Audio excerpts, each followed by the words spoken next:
this all about? 400 job applications. I think you've been to 60 interviews and nothing. Why? No idea on that front. One of the biggest challenges the young people face right now is the sheer uncertainty of the future. Today's potential students face a different equation. The crisis of jobs, the graduate jobs crisis. For decades, going to university was seen as a guaranteed path to stability, status and a career. But in 2025, that promise is failing. Costs are higher than ever, competition for graduate roles is tougher, and AI is transforming industries. So, is university still worth it? In this video, we're going to break it down with the latest data on tuition, graduate salaries, debt, and job prospects. We're going to give you the stats that your teachers don't mention, so you can make an informed decision for your future. Isn't the truth that the work hard at school, go to uni, get on a grad scheme thing is sort of over? Let's start with looking at the cost of university. The Student Loans Company recently released data showing students graduate with an average debt of £53,000. That's a jump of 10% in the last year. The difficulty is, if you go to university, you're going to become part of this statistic. Unlike what some people say, these are real loans, with the average individual having to pay back £28,000 over their lifetime. Therefore, it's essential you consider whether university will actually open lucrative doors for you that couldn't be opened otherwise. The question is university worth it? It's also important you consider how much a degree will likely cost during your studies. While you're at university, you're probably going to need somewhere to live, unless you opt for somewhere on your doorstep. You may think a student loan will have you covered, but this may no longer be the case. The average student is left with just £24 a year to cover all the other uni essentials. In London, this is even worse. The average student rent exceeds the maximum student loan. A student loan is not enough to afford accommodation, let alone all the other stuff. You've kind of got people saying, like, as soon as they get one viewing, they're just going to put money down straight away. This leads to a divide at university. There are those who are lucky to receive financial support from their families, and then there are those who have to work evening and weekend shifts just to make ends meet. Consider this when applying and think about the support available to you. So, we know that a degree costs a vast amount of money, but does it still benefit you financially in the long term like you were promised?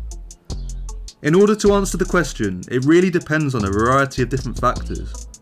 You have to look at where you're going to university, what degree you're studying, and what sort of career you want to enter after. Here are the 4 Oxford graduates who can't find a job as shown in the Times. If you only look at data from the past 30 years, it shows a picture that going to university, on average, has led to greater earning power and more successful careers. Past estimates put graduates earning an extra £100,000 to £130,000 more over their lifetimes compared to non-graduates. And when you narrow it down to top institutions, the gap has been even bigger. Russell Group graduates have earned 40% more on average than peers who didn't attend university, especially in fields like medicine, economics and engineering. So it's no wonder your parents tell you to go to university. It's likely to be one of the most challenging times in history for graduates to get a job today. However, it's vital to understand the state of the world we live in right now. The success of university students compared to their counterparts may be beginning to change. It's essential when considering university to look to the future and not just consider past statistics. The job market the last few years has been rough. Estimates suggest that entry-level grad roles have fallen by almost a third since the launch of ChatGPT. Many reports suggest that this is only going to get worse. When choosing a potential degree and career path, do research on how much AI is going to disrupt that industry and its job market. Companies are really waiting to see what is the impact of AI. Does it mean that we don't have to recruit entry-level positions? Some hope that if AI wipes out large numbers of jobs, the AI industry will bail us all out. But history suggests that this is very unlikely. That's why it's absolutely critical for young people to think strategically, choosing a sector carefully. For example, green energy, cybersecurity and healthcare sectors have the potential to benefit from AI. We're going to be creating individual videos on specific subjects and their career options. We will look into how AI will impact the relevant graduate jobs and what sectors you should specialise in, so make sure to subscribe. Now, Here's what schools and parents don't tell you. There are alternatives. I repeat, there are alternatives. And we believe that everyone has the right to be unequal. Your family may be proud if you told them you're off to study law, but could you do a law degree apprenticeship that'd offer paid training with zero debt and direct entry into careers? Apprentices in media and communications out-earn journalism graduates by over £4,000 within 5 years post-qualification. The same is true in fields like engineering. Right now, apprenticeships could well be a better bet than doing a degree. Apprenticeship completers had 85% full-time employment 15 months after completion, compared to 59% for university graduates, highlighting smoother transitions into professional roles. Employers increasingly value demonstrable skills over formal degrees. 67% of employers say they value soft skills more than academic qualifications when hiring, with job listings requiring degrees 15% less often. This is the story of how I learned how to code within 4 months and I got a job. I did it with no computer science degree. Whilst be wary of solely relying on coding bootcamps, online courses and self-learning platforms, sometimes they can offer cheaper, faster alternatives to some degrees. Content creation and digital entrepreneurship offer routes outside corporate structures, higher risk but potentially much higher reward. Generated in 2023 to $76,134. But here's the thing. Uni isn't just about lectures and money. For most people, it's the first real taste of freedom. You get to live on your own, join societies, make friends and experience independence. On top of that, uni can teach you valuable skills, critical thinking, writing, presenting, that help you grow as a person, not just as a worker. Skills which you could argue AI lacks. And in some ways, it buys you time. Time to figure out who you are and what you actually want to do with your life. The catch? That time comes at a very high price. Don't let money get in the way of university.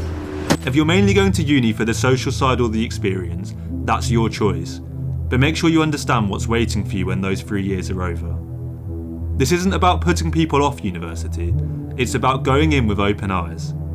There are plenty of ways to get ahead during your degree, for example placements and internships, but you need to be aware of the downsides as well as the benefits.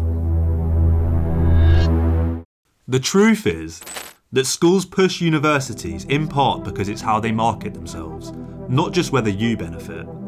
Your school will celebrate UCAS offers, but you need to understand the reality. Not all degrees are created equal. Some boost employment options more than others. Top-tier universities still matter more, and career-focused degrees offer clearer routes into high-paying jobs. As mentioned earlier, graduate job posts are down by a third. Employers are swamped with applications. One job can get hundreds of CVs, making connections and standout experience vital.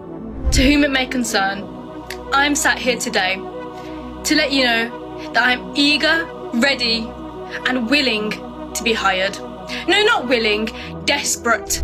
A report even calls the current landscape nightmarish, with many highly educated and experienced people still searching for work. Experience is often what will trump grades. Soft skills, internships, placements, side projects, these matter more. So, is university still worth it in 2025? The answer is more complex than your teachers have told you. Don't just go to uni because everyone else is.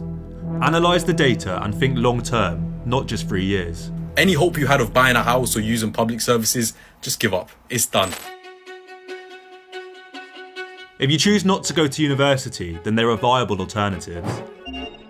Apprenticeships, boot camps, entrepreneurial paths, sometimes cheaper, faster, and more rewarding.